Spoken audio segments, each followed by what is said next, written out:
गुरु प्यारी साध संगत जी, राधा स्वामी। प्यारी साध संगत जी, आप सभी के भीतर बैठे कुल मालिक को प्रणाम। आप सभी को प्रणाम। आज का यह सत्संग बड़ा ही रूहानियत भरा सत्संग रहने वाला है। आज के इस सत्संग में श्री गुरु अमरदास जी की वाणी ली गई है।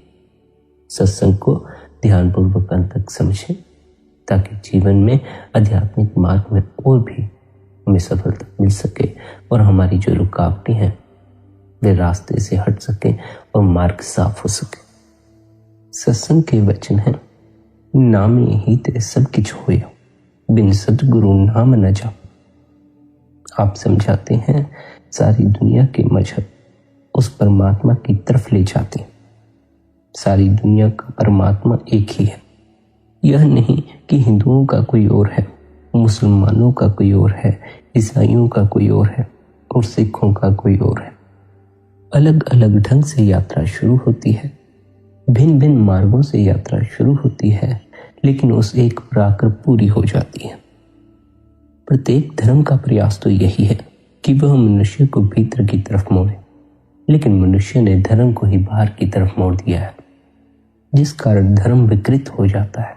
लड़ाई झगड़े होते हैं, एक दूसरे से नफरतें हो जाती हैं। यदि मनुष्य पृथ्वी से लुप्त हो जाए तो फिर धर्म के विकृत होने का सवाल ही पैदा नहीं होगा। मनुष्य के कारण धर्म विकृत होता है, धर्म बदनाम होता है। मनुष्य का होना आज धर्म को नुकसान पहुंचाता है, क्योंकि मनुष्य बाहरमुखी हो चुका है। जो जीव बाहरमुखी है, जो व्यक्ति बाहरमुखी है, वह जो भी करता है वह भी बाहरमुखी ही हो जाता है। उसका फिर अंतर में प्राणों से संबंध नहीं रह जाता। बाहर ही बाहर जीवन ऊर्जा बहते रहने के कारण बाहरमुखी जीव का अपने अंतर में प्राणों के साथ संबंध नहीं रह जाता। जिसका अपने भीतर से संबंध नहीं रह जाता, उसके जीवन से रस विलीन हो जाता, क्योंकि रस उपलब्ध होता है अपने भीतर अपने प्राणों से जुड़कर। जीवन में रस आता है हृदय से जीकर, लेकिन जो बाहरमुखी जीव है वह दिमाग से जीता है, माइंड से जीता है, जिस कारण उसके जीवन का रस विलीन होता चला जाता है। वह सोचता ही रह जाता है, सोच विचार में ही फंसा रह जाता है। फिर रस पैदा करना पड़ता है औरों से लड़ाई झगड़ा करके, औरों की निंदा करके, औरों की चुगली करके। निंदा चुगली करने में भी रस आता है, इसीलिए निंदा चुगली होती है। लड़ाई झगड़ा करने में भी मन रस लेता है, लड़ाई झगड़े में भी रस आता है, इसलिए संसार में लड़ाइयां भी होती हैं। यदि रस न आए, यदि स्वाद न आए, तो फिर ना तो निंदा होगी ना झगड़े होंगे। बाहरमुखी जीव का धर्म से कोई संबंध नहीं रह जाता, क्योंकि उसका अपने प्राणों से ही कोई संबंध नहीं रह जाता।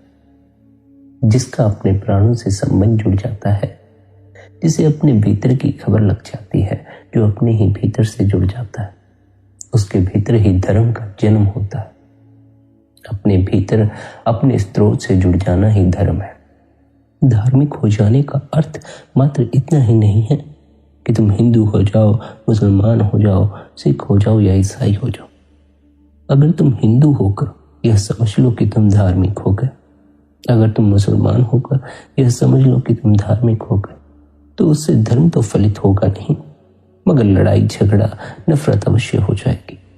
क्योंकि धर्म का अर्थ बाहर से जुड़ जाना नहीं है, बल्कि धर्म का तो अर्थ है जब तुम अपने ही भीतर से जुड़ जाते हो। बाहर के धर्म से जुड़कर ही तुम्हें अपने भीतर के धर्म की खबर लगती है। लेकिन मनुष्य इस कदर बाहरमुखी हुआ पड़ा है, धर्म को भी बाहरमुखी ही कर बैठा है। जो धर्म उसे भीतर की तरफ ले जाता है, वह उस धर्म को भी बाहर की तरफ ही प्रचलित करने में लगा हुआ है, धन कमाने में लगा हुआ है, लोगों की भीड़ इकट्ठी करने में लगा हुआ है। जितनी भीड़ इकट्ठी होती चली जाती है, उतना ही धर्म भी विक्षिप्त होता चला जाता है। धर्म का जन्म अकेले में होता है, इसलिए अकेलापन तुम्हारा स्वभाव है, तुम्हें अकेलापन अखरता रहता है।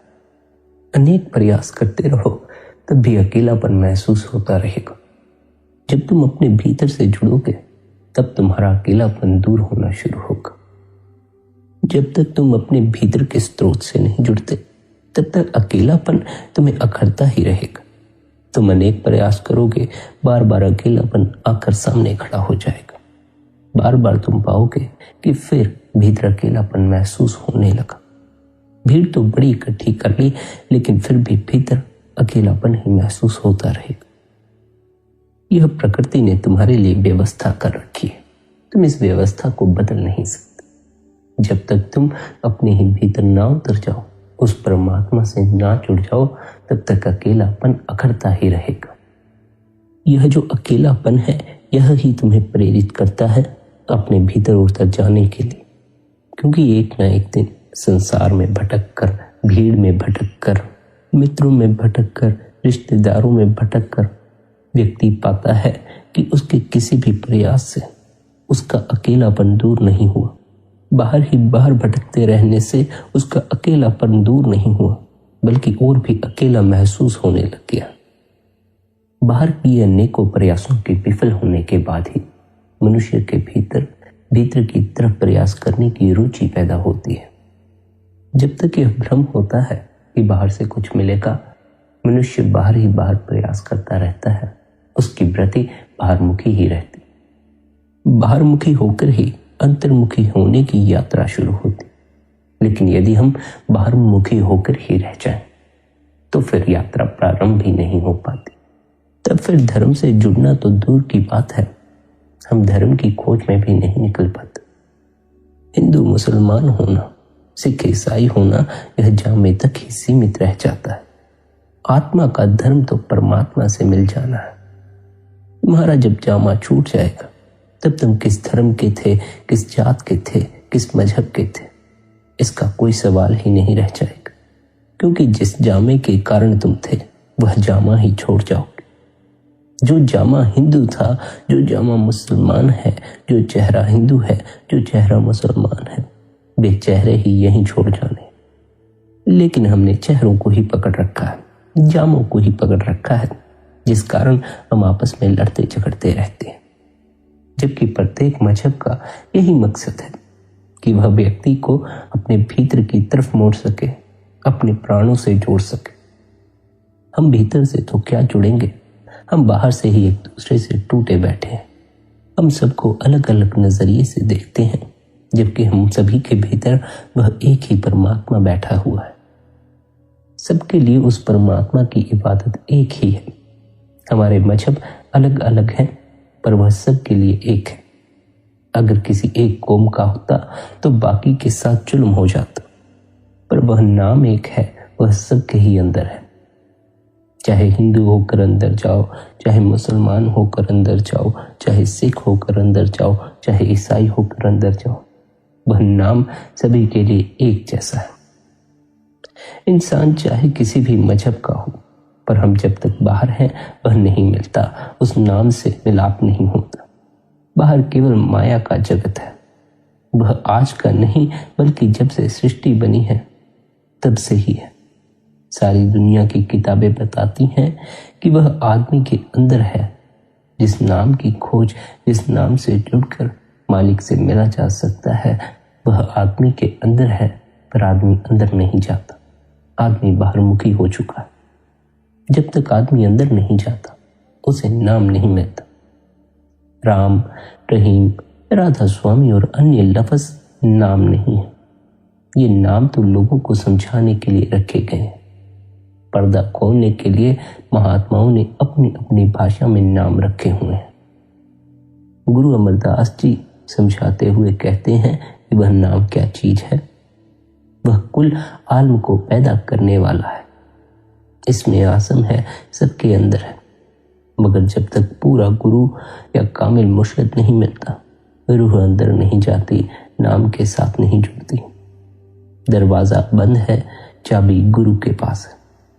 जिस तरह आदमी के दिमाग में इल्म की ताकत है, जब वह स्कूल जाता है तो वह जागती है। इसी तरह अपने आप की पहचान की ताकत भी, भजन की ताकत भी, उस नाम की ताकत भी आदमी के अपने अंदर है। मगर बिना कामिल मुर्शिद के, बिना गुरु के, बिना किसी उस्ताद के प्रकट नहीं होती। जो विद्यार्थी स्कूल जाते हैं, कॉलेज जाते हैं, अध्यापकों से शिक्षा लेते हैं, उनके भीतर जो विद्या की ताकत होती है वह जागृत हो जाती है। फिर वह ताकत सोई हुई नहीं रह जाती।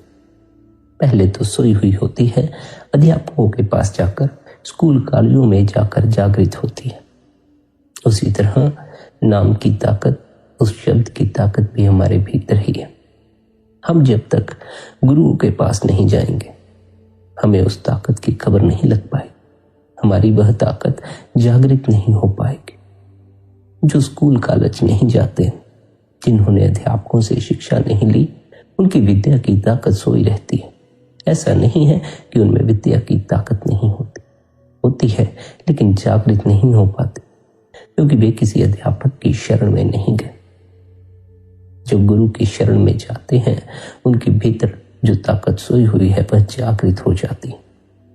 ताकत तो अपने भीतर है ही, लेकिन उसकी कोई खबर नहीं है, उस तक पहुंचने का कोई मार्ग मालूम नहीं, उसके बारे में कोई ज्ञान मालूम नहीं। जैसे जैसे गुरु द्वारा उपदेश मिलता जाएगा, गुरु से ज्ञान हासिल करते जाओगे, भीतर की वह ताकत जागृत होती चली जाएगी। जब मुर्शिद मिल गया तो उसके जरिए खुदा भी मिल गया और रसूल भी मिल गया। अगर मुर्शिद ना मिला तो ना खुदा मिला और ना रसूल मिला। खाली आए और खाली चले गए। बगैर कामिल मुर्शिद, बगैर सदगुरु के नाम नहीं मिलता और बिना नाम मुक्ति नहीं होती।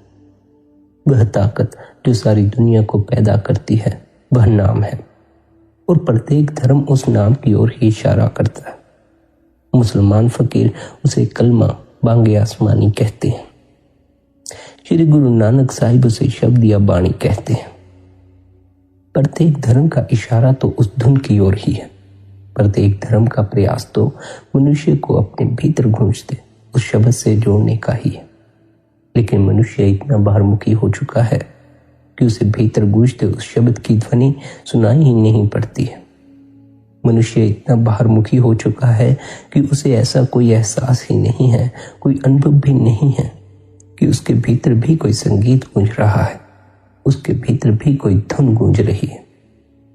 मनुष्य को यदि कोई खबर है तो बाहर के संगीतों की खबर है, लेकिन वे संगीत किसी माध्यम से पैदा होते हैं। कोई माध्यम ना हो तो बाहर का संगीत पैदा नहीं हो सकता। माध्यम बीच से हट जाए तो बाहर का संगीत पैदा नहीं होता। फिर एक भीतर का संगीत है जिसके लिए किसी माध्यम की कोई जरूरत नहीं, वह सदा से हो रहा है, सदा ही चलता रहता है। एक तो कीर्तन है जो तुम करते हो, और यदि तुम उस कीर्तन के जरिए उस कीर्तन को पकड़कर उस कीर्तन तक ना पहुंचो जिसे तुम नहीं करते, जो अपने से हो रहा है, तब फिर तुम मालिक से जुड़े हुए नहीं हो। जो कीर्तन अपने से हो रहा है उस कीर्तन से जुड़कर ही तुम मालिक से जुड़ सकते हो। जो कीर्तन तुम कर रहे हो वह कीर्तन तुम तब तक ही कर सकते हो जब तक तुम्हारी श्वास आती है। जब तक श्वास आती है तब तक तुम मालिक से जुड़े रहोगे। तब तक तुम मुख का इस्तेमाल कर लोगे, उसका नाम ले लोगे। जब श्वास न आएगी, मुख बंद हो जाएगा, तब उसका नाम कैसे पुकारोगे? मरने के बाद तुम उसका कीर्तन नहीं कर सकते, इसलिए तुम्हें उस कीर्तन से जुड़ जाना होगा जो तुम्हें करने की आवश्यकता ही नहीं रहती, जो अपने से ही हो रहा है। उसे कीर्तन कहो, शब्द कहो, नाम कहो, बांगे आसमानी कहो, जो कहना चाहते हो कह सकते। शब्दों का भेद है, बात उस नाद की ही है, बात उस संगीत की ही है, बात उस शब्द की ही है। बाहर मुखी होकर बाहर ही बाहर प्रयास करने में चाहे करोड़ों साल लगे रहो, जब तक आप अंदर जाकर नाम की लज्जत नहीं लेते, मुक्ति नहीं होती। यह दौलत सबके अंदर है, मगर बिना सदगुरु के मिलती नहीं। इसलिए प्रत्येक धर्म यह उपदेश देता रहा है कि गुरु की शरण में जाओ। जब गुरु राह बताएगा, आप मेहनत करके अंदर जाकर पर्दा खोलोगे, तब वह परमात्मा मिलेगा, तब वह नाम मिलेगा। दुनिया के लोगों के कान बंद हैं, इसलिए वे उस राह को नहीं सुनते, मगर जब वे किसी कामिल मुर्शिद के पास जाएंगे तो उनके कान खुल जाएंगे और वे उस राग को सुनेंगे। नहीं तो सारे बहरे आए और बहरे ही चले गए। आप कहते हैं दुनिया फना है, कोड़ी के समान है, नाम मोती है। जब रूह माया में फंसी रहती है, दुनिया के सामानों में फंसी रहती है, तब जो इंसानी जामा पहनने का असल मकसद था वह पूरा नहीं हो पाता, तब इंसान बनने का हमें कोई फायदा नहीं होता। ऋषि मुनि 84 लाख योनियों का बयान करते हैं, उन सब में उत्तम और श्रेष्ठ योनि इंसान की योनि है। यहूदी कहते हैं कि खुदा ने इंसान को अपनी शक्ल पर बनाया। हिंदू नर नारायणी देह कहते हैं। मुसलमान अर्शफूल मखलूकात कहते हैं। जो कुछ भी कहा जाता है सच है, इसमें जरा भी शक नहीं। मगर जो सामान, जो दौलत उस मालिक ने इसके अंदर रखी है, उसका इसे कुछ इल्म नहीं। अंदर जाता नहीं, इसे इल्म होता नहीं। इसे अपनी हैसियत की खबर नहीं होती। यह खबर नहीं होती कि यह आत्मा है, यह रूह है। इसकी पूजा के योग्य केवल परमात्मा ही है और कोई चीज इसकी पूजा के काबिल नहीं। देवी देवता, फरिश्ते, ब्रह्मा, विष्णु सभी इसकी सेवा के लिए। 10 इंद्रियां, 4 अंतःकरण, 14 के 14 देवता इसकी सेवा के लिए मौजूद। जिस तरह विष्णु सृष्टि में है, हमारे अंदर भी है। जो खाना हमारे पेट में जाता है, जो ताकत उसे हजम करके सारी रगों या नाड़ियों में पहुंचाती है, उसे विष्णु कहते हैं। वह शरीर को पालता है। हिंदू उसकी पूजा करते हैं, मुसलमान नहीं करते, तो क्या वह हिंदुओं को पालता है और मुसलमानों को नहीं पालता? नहीं, वह सभी को पालता। यह उसका धर्म है कि वह पालन करे। हृदय के अंदर जो ताकत काम कर रही है, उसे शिव कहते हैं। यह प्राणों के भंडार का मालिक है। प्राणों के जरिए मनुष्य बोलता है, प्राणों के जरिए खाना पीना, चलना फिरना सब होता है। प्राणों के आश्रय मलमूत्र बाहर आता है। प्राणों या हवा के जरिए ही खून का दौरा होता है। उस ताकत को शिव कहते हैं और यह काम करना इसका धर्म है। फिर कोई उसकी पूजा करे या ना करे। बेशुमार ताकतें आत्मा की सेवा के लिए हमारे अंदर हैं। पूजा के लिए सिर्फ परमात्मा है और वह हमारे अंदर है, वह कहीं बाहर नहीं। यहीं पर इंसान गलती कर बैठता है। सारी दुनिया ठाकुर द्वारों, मस्जिदों, मंदिरों में जाती है। कोई गंगा, कोई जमुना, कोई मक्का, कोई मदीना, कोई कहाँ तो कोई कहाँ जाता है। दुनिया की सारी किताबें छान मारी, मगर बाहर कभी वह परमात्मा मिलता नहीं। जिसे मिला है अंदर ही मिला है। अंदर हम नहीं जाते, अंतर्मुखी हम नहीं होते, क्योंकि हमें बाहरमुखी होने में अधिक रस मालूम पड़ता है। आंखें बंद करके ध्यान में बैठने में हमें कोई रस नहीं, लेकिन आंखें खोलकर सारा दिन फोन देखते रहने में, टेलीविजन देखते रहने में, लोगों को देखते रहने में, दृश्यों को देखते रहने में, नाटक देखते रहने में हमारा बड़ा रस है। यह जो रस तुम्हें बाहर आता है, बाहरमुखी होने में आता है, यही रस, ऐसा ही रस तुम्हें भीतर भी आएगा जब तुम अपने भीतर उस शब्द से जुड़ जाओगे। जिसे अपने भीतर गूंजते उस शब्द की ध्वनि सुन जाती है, उसका न टेलीविजन देखने में रस रह जाता है, न फोन चलाने में रस रह जाता है, न लोगों में रस रह जाता है, न ही मित्र संबंधियों में रस रह जाता।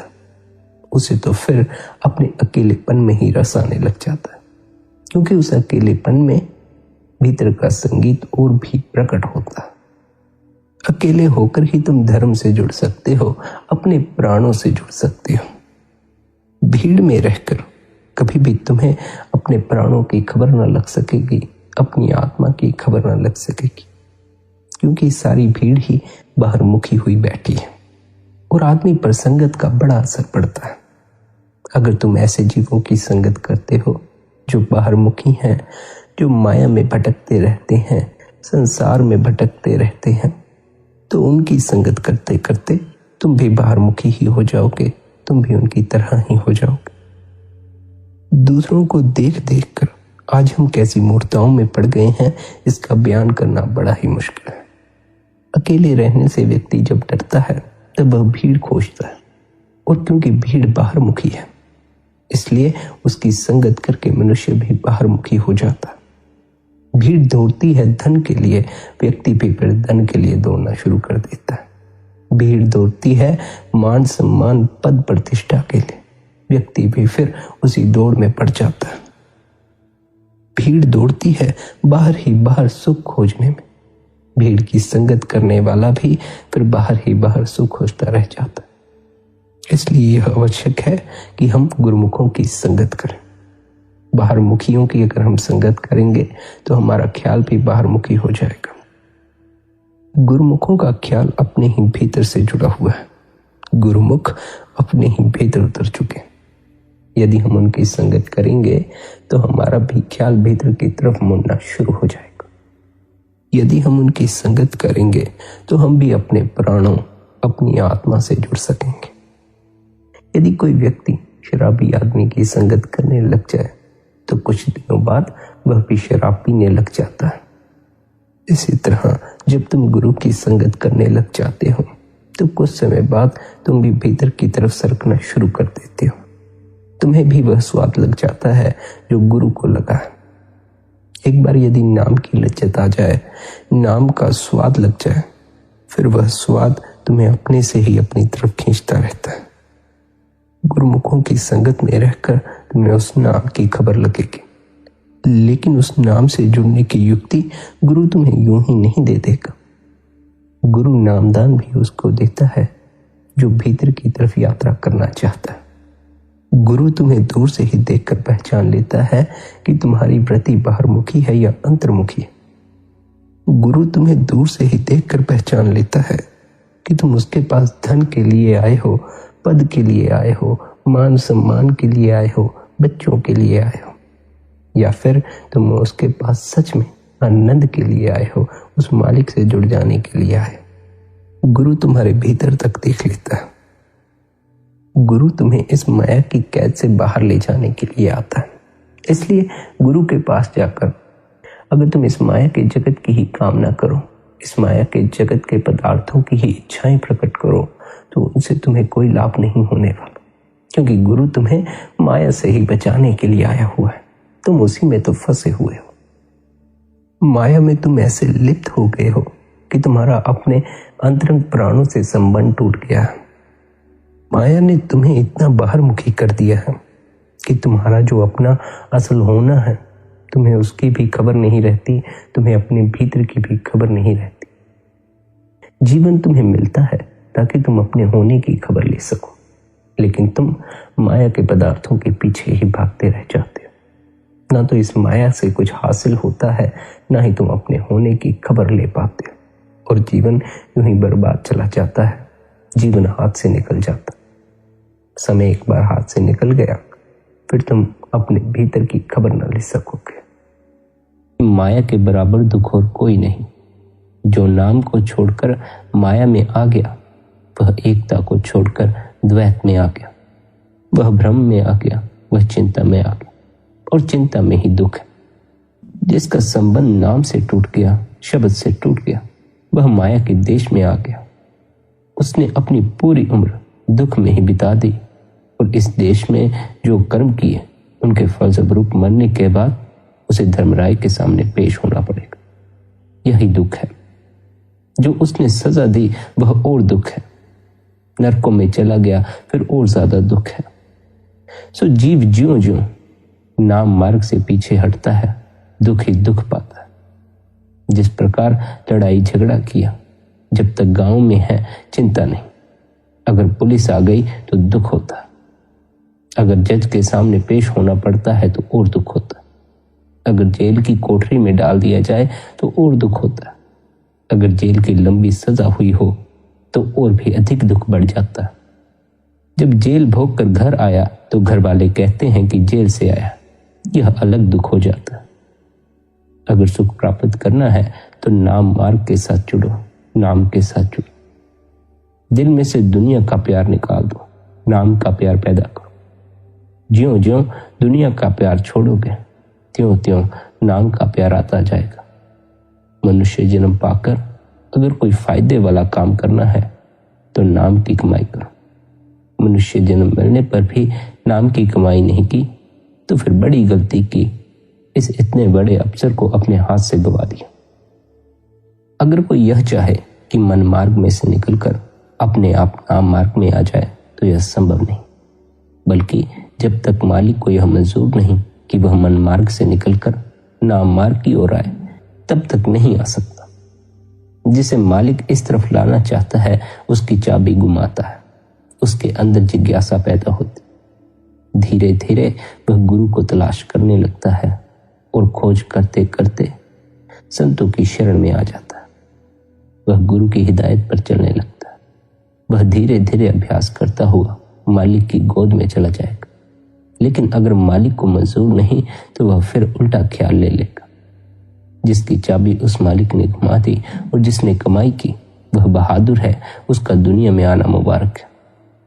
जब हम किसी गुरु से हिदायत लेकर नाम मार्ग की ओर अपना ध्यान लगाएंगे तब आंतरिक वाणी से जुड़ जाएंगे और अपने घर पहुंच जाएंगे। जो नाम के साथ अपना ख्याल जोड़ते हैं उनकी हालत बयान करते हुए आप कहते हैं उनका मन नाम के रंग में रंग जाता है।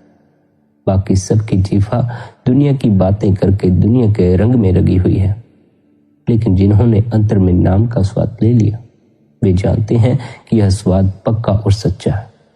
उसके मुकाबले में और सब स्वाद कच्चे और फीके। जो नाम का स्वाद लेते हैं, जिनके कान उस राग को सुनते हैं, जिनकी स्वाद लेने वाली ताकत नाम का रस लेती है, वे दिन रात हरि का गुण गाते हैं। हरि का गुण क्या है? दिन रात निरंतर जो धुन हो रही है वही हरि का गुण है। जो उसको सुनता है वह मालिक के साथ बातचीत करता है। जो बाहर महात्मा की वाणी को पढ़ते हैं वे उस आंतरिक वाणी की नकल उतारते। यह बाहर की वाणी असल नहीं, जो स्वाद असल में है वह नकल में नहीं।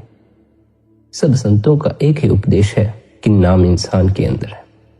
किसी नाम के वाकिफकार से मिलकर नाम की कमाई करनी होगी।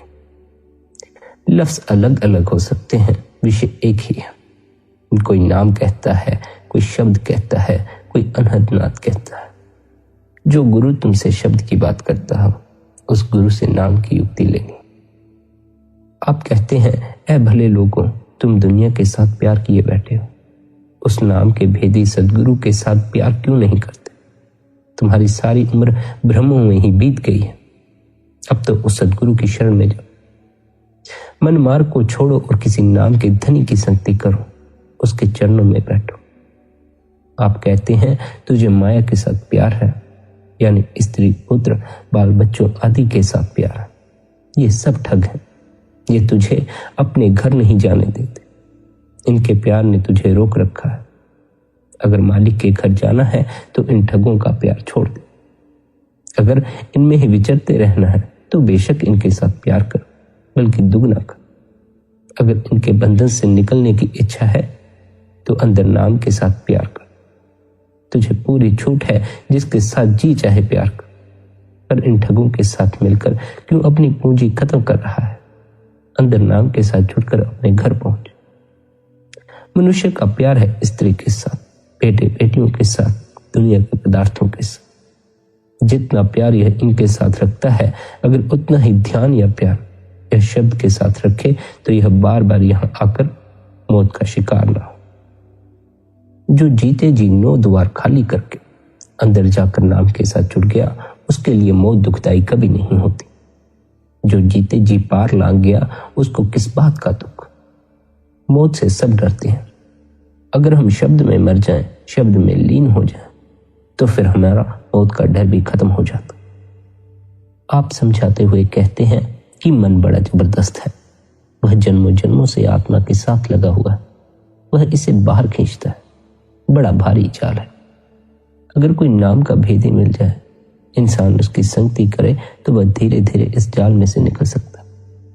अपनी मति के अनुसार बहुत से उपाय कर लो, उससे कोई भी लाभ नहीं होने वाला है।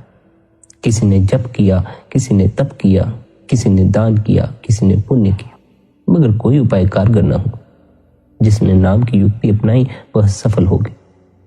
किसी नाम के भेदी से नाम की युक्ति लेकर धीरज धर कर नाम को पकड़ो। जल्दी की जरूरत नहीं, धीरे धीरे मन ठहर जाएगा। आप कहते हैं अगर तू अंदर आ जाएगा, धीरज रखेगा, अंतर में मन को ठहरा लेगा, अंदर नाम के साथ जुड़ जाएगा तो तुम नाम के दायरे में आ जाएगा, भाने में आ जाएगा। तब तुम मन मत से निकलकर गुरु मत में आ जाएगा, मालिक की मौज के काबिल हो जाएगा, यानी भाने में रहने के काबिल हो जाएगा। फिर तू कहेगा कि जो कुछ कर रहा है वह मालिक कर रहा है और वह सब ठीक कर रहा है। इसलिए 9 द्वारों से अपने ख्याल को ऊपर लाना होगा। 9 द्वारों में बैठे हुए तेरी बुद्धि विलीन हो गई है। दुनिया का प्यार मैल है। जब अंदर दुनिया का प्यार है तो बुद्धि कायम नहीं। जब तक यह बुद्धि मलिन है तब तक मन को यह समझ नहीं कि कौन सा काम अच्छा है और कौन सा काम बुरा है।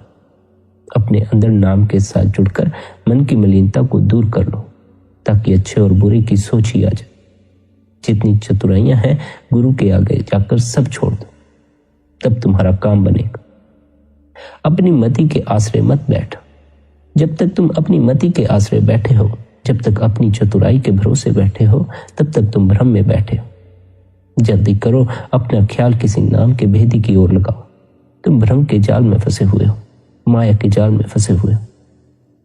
किसी नाम के भेदी सदगुरु के पास जाना होगा ताकि वह हमें इन सब से मुक्ति दिला सके।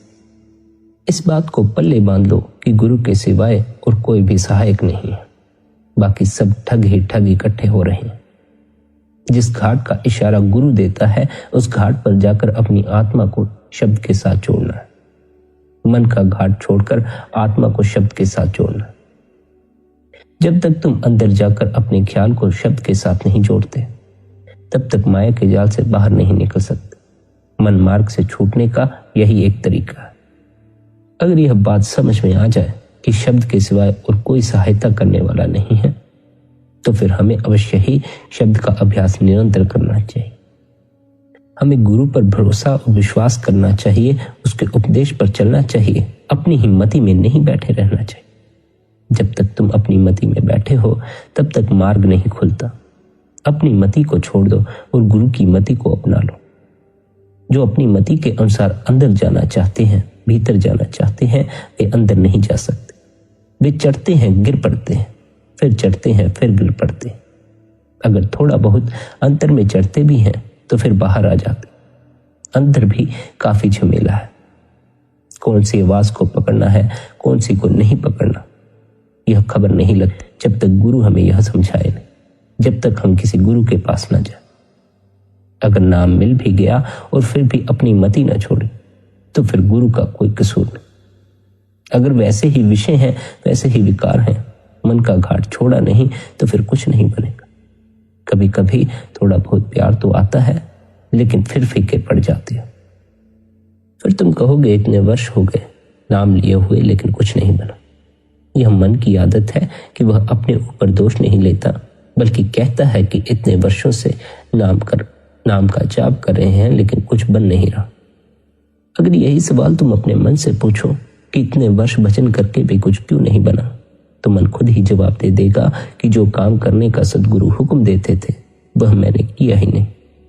जो युक्ति सदगुरु ने बताई हुई है वह तो मैंने की ही नहीं। दवाई खाई नहीं बल्कि लाकर आले में रख दी। और फिर हम कहते हैं कि आराम नहीं आया, मन वश में नहीं। इस पूरी सृष्टि में सभी संसारिक पदार्थों में सबसे उत्तम वह नाम है जो सारी सृष्टि का आधार। वह नाम कण कण में, पत्ते पत्ते में व्याप्त है। उसे यदि हासिल करना है, उसका मूल्य यदि कुछ है तो यही है कि तुम अपनी मति छोड़ दो और गुरु की मति ले लो। पर अपनी मति छोड़ना कठिन है। हम दूसरे की मति स्वीकार नहीं करते। अगर कोई अच्छी बात भी हमें बताए तो हम मन में पर्दा रखकर कहते हैं कि अच्छा देखेंगे।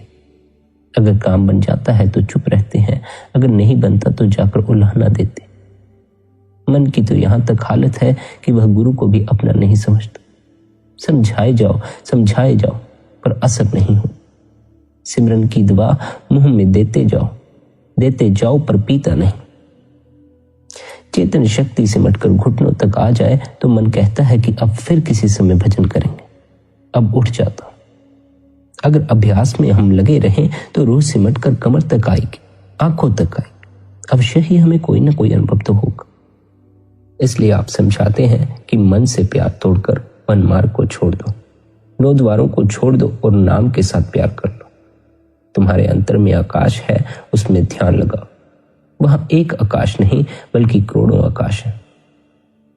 अगर उस अवस्था तक पहुंचना है तो अपने भीतर से दुनिया का प्यार कम करते जाओ, मन मार्ग को धीरे धीरे छोड़ते जाओ। मन मार्ग को छोड़ने की क्या पहचान है कि ध्यान नौ द्वारों में से सिमट कर दोनों आंखों के बीच तक आ जाए। अगर टखनों तक आ गया यानी टखनों तक शरीर सुन्न हो गया तो कुछ हौसला बन गया। अगर घुटनों तक आया तो सफलता हो। अगर कमर तक आ गया तो और हिम्मत बढ़ गई। अगर कंधों तक आ गया तो कुछ ना कुछ बन गया। और अगर अंदर चला गया तो सब कुछ हो गया। दुनिया का प्यार छोड़ दो, अंदर जाकर नाम का ख्याल करो, यानी नाम जप और दुनिया का ध्यान कम कर दो। तुम्हारे अंदर ज्योति है और उसमें से नाद आ रहा है, उसके अंदर ख्याल को जोड़ दो। दृष्टि से दृष्टि जोड़ दो और उसमें समा जाओ। फिर दिन प्रतिदिन इस अभ्यास को, इस ध्यान को बढ़ाते जाओ। उस आंतरिक शब्द के साथ लगन लगा लो। दुनिया का प्यार छोड़ दो और अंदर जाकर नाम के साथ प्रेम लगा लो। यह जो आंतरिक अवस्था है, यानी नाद को सुनना, शब्द को सुनना, प्रियतम से मिलना और नाम के साथ जुड़ना, गुरु की संगति से प्राप्त होती है। दुनियादारों की संगति में इस ओर ख्याल भी नहीं जाता। गुरु के बगैर जीव आकाश मार्ग का सुख छोड़कर बार बार मन मार्ग में गिरता। अगर अंदर गुरु का ध्यान हो तो हम मन मार्ग को छोड़कर नाम मार्ग में उन्नति कर सकते हैं। जब अंदर जाकर जीव को ज्योति के दर्शन हो जाते हैं और यह नाद को पकड़कर शब्द को सुनने लगता है तो मन मार्ग को छोड़ने लगता। नाम के अभ्यास का, नाम की कमाई का यह फल है कि 84 का चक्कर छूट जाता है, रूह मालिक की दरगाह में पहुंच जाती। इसलिए नाम का अभ्यास मेहनत के साथ करना चाहिए। सदगुरु का सहारा लेकर अपने अंदर चले जाओ। दिन रात अपने ख्याल को अंतर में तोड़े रखो। नाम का सुमिरन करने से हाथ पैर सो जाते हैं, यहां तक कि सारे शरीर की चेतन सत्ता सिमटकर आंखों के पीछे आ जाती। जब अंदर पर्दा खुलेगा तो रूह मस्त होकर टिक जाएगी। पहले सूरज चंद्रमा नजर आएंगे, फिर धुन आएगी। वह तो कुदरती जपा जाप है, जपने की जरूरत नहीं। तुम अपना ख्याल उसके साथ लगा दो, उसमें अपनी सुरत जोड़ दो। सुमिरन प्रेम, प्यार और मोहब्बत का विषय है।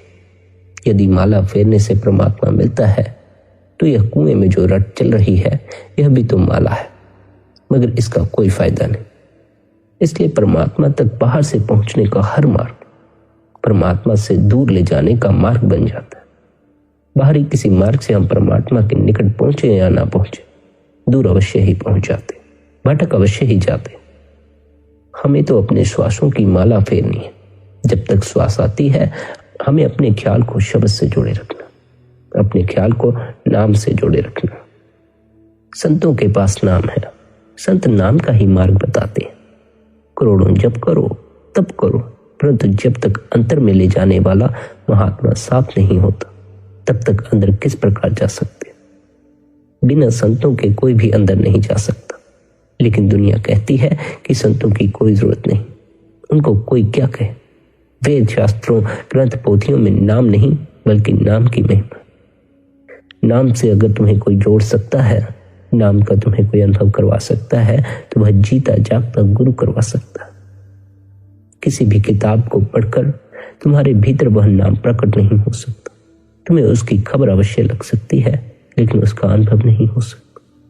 यदि उस नाम का अनुभव करना है तो किसी पूरे सदगुरु की शरण में जाओ। संत न तीर्थ पर जाते हैं, न व्रत रखते हैं और न उनके मन में कोई इच्छा होती है, क्योंकि जितने तीर्थ हैं संतों के प्रताप से बने, संतों के द्वारा ही पवित्र हुए।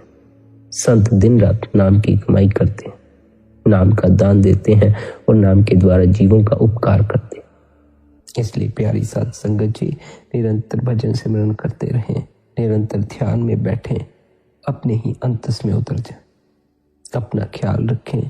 आप सभी के भीतर बैठे कुल मालिक को प्रणाम। राधा स्वामी जी।